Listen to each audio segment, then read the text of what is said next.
Hello అండి, welcome to ప్రసన్నవదనం. ఎలా ఉన్నారు? అందరూ బాగున్నారా? ఇవాళ టమాటా నిల్వ పచ్చడి చేసుకుందామండి, చూపిస్తాను. ఇది పాతకాలం మన అమ్మ వాళ్ళు అందరు చేసేవాళ్ళు కదా, ఎండలో ఎండబెట్టేసి అలాగే చేసేవాళ్ళు కదా, అలాగే ఉంటుంది టేస్ట్ అయితే.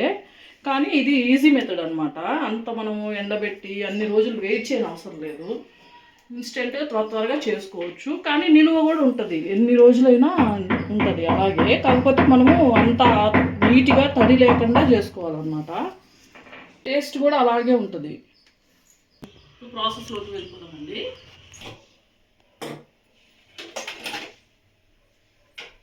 ఆవు పిండి చేసుకోవాలండి. 1/2 కేజీకి 2 స్పూన్లు సరిపోతుంది. కొంచెం లావుగా ఉన్నాయి ఆవాలు. మన నాటు ఆవాలు అయితే సన్నగా ఉంటాయి, అవైతే ఇంకా మంచి టేస్ట్ వస్తుంది. ఒకటి అంటున్నాయి కదా, ఇప్పుడు అలా అన్నప్పుడు తీసేసుకోవాలి. ఇప్పుడు మెంతులు వేయించుకోవాలండి.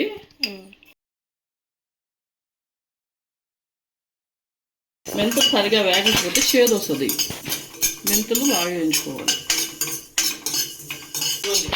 శుద్ధులండి, ఇదిగోండి ఇంత వేయించుకోవాలన్నమాట. వేగిపోయి ఇంకా ఇవి తీసేసుకోవాలి. ఈ రెండు కలిపైనా వేసేసుకోవచ్చు, పొడి చేసుకోవచ్చు. టమాటాలు కట్ చేసుకోవాలి. ఇవి మటుకు బాగా నీట్గా తుడిచిపెట్టుకోవాలండి, తడి లేకుండా తుడిచిపెట్టుకోవాలి, లేకంటే పాడైపోద్ది. ఇది చిన్న చిన్నగా ఏం కట్ చేసుకునే అవసరం లేదు, రెండుగానే వేసుకోవచ్చు. ఎలాగా వాష్ చేసుకుంటాం కదా మనము. బండలు పెట్టుకోవాలి. పెట్టుకొని ఆయిల్ ఏం అవసరం లేదు.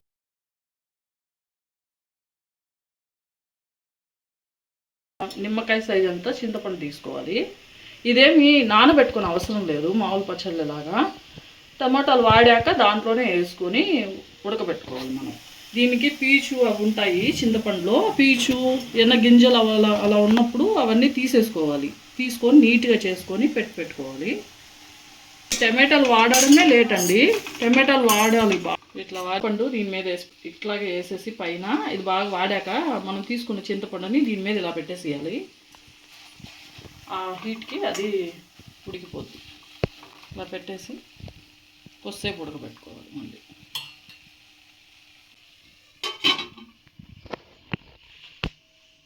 మళ్ళీ లేదో చూద్దాం. బాగా వాడిపోయింది చూసారా, ఇట్లా అవ్వాలి. ఇట్లా వాడాలి, చెమ్మే లేకుండా నీట్గా ఇలా వాడిపోవాలన్నమాట. ఇది ఇట్లా అడుగంటింది ఇలా అయింది ఏంటి అనుకోవద్దు, కానీ ఇలాగే అవ్వాలి బాగా. దీనిలో చెమ్మే లేకుండా చింతపండు అన్నీ కూడా ఇట్లా గుజ్జులా అయిపోవాలి. చల్లార్చుకోవాలి. 1/2 కేజీకి 1 గ్లాసు ఆయిల్ వేసుకోండి. ఆవాలు, మెంతులండి. అంటే మనం చేసుకున్నది 1/2 కేజీ టమాటో పచ్చడి కాబట్టి కొంచెం కొంచెం వేసుకున్నాం. పులుసు పెట్టుకోవాలండి, అవి వేసుకోవాలి. పచ్చిమిరపకాయ వేసుకోవాలి. మిరపకాయ గిన్నె వేసుకోవాలి. చాలు, ఇంకా ఆపేసుకుందాం. ఆ హీట్కి ఆ పప్పు ఉంది కదా, అది కూడా ఆ హీట్కి సరిపోద్ది, వేగిపోద్ది. ఇంకా అంతా వేగేదాకా ఉండి ఆపామంటే అది మాడిపోద్ది అనమాట. అవి చెమ్మ లేకుండా నీట్గా తుడిచి పెట్టుకోవాలండి. ఇది కూడా చెమ్మ ఉండకూడదు. ఇప్పుడు ఇదంతా దీంట్లో వేసుకోవాలి. ఇప్పుడు దీన్ని మిక్సీ పట్టేసుకుందాం.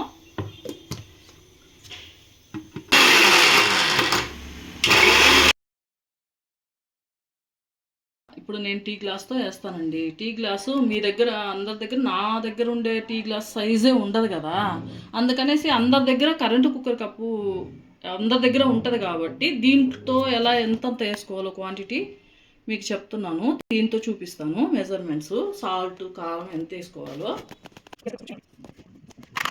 ఇలా కొడితే కరెక్ట్గా వస్తుంది కదా మీకు. ఇప్పుడు 1/4 ఫస్ట్ గీతకి, కప్పులో ఫస్ట్ గీతకి సాల్ట్ వేసుకోవాలి. 1/2 వచ్చింది కదా. ఇంత కారం వేసుకోవాలన్నమాట. 1/2 కేజీ టమాటాలు కాబట్టి 1/2 కేజీకి ఇంత వేసుకోవాలి. అదే మీరు కేజీ చేసుకున్నారంటే డబల్ వేసుకోవాలి. ఆయిల్ బాగా చల్లారిపోయింది కదా.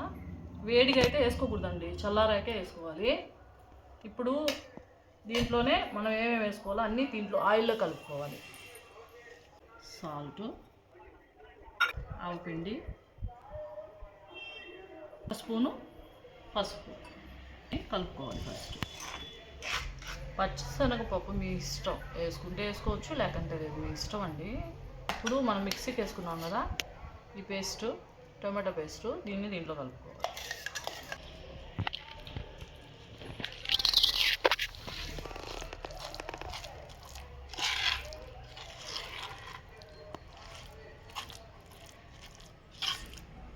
ఇది కారము ఆయిల్లో వేసి కలుపుకోవడం వల్ల రెడ్ కలర్గా ఉంటుంది.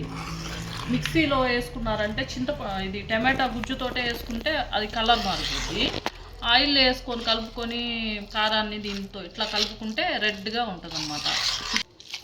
ఇప్పుడు డ్రైగా కనిపిస్తుంది కదా మీకు, రేపటికి బాగా ఆయిల్ అంతా పైకి వచ్చేస్తుంది.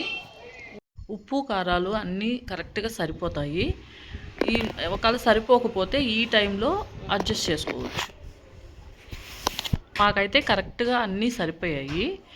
మీరు ఇలాగే ఈ కొలతలతోనే ట్రై చేసి ఎలా వచ్చిందో నాకు కామెంట్స్లో తెలియజేయండి. వీలైతే సబ్స్క్రైబ్ చేసుకొని బెల్ ఐకాన్ని క్లిక్ చేయండి.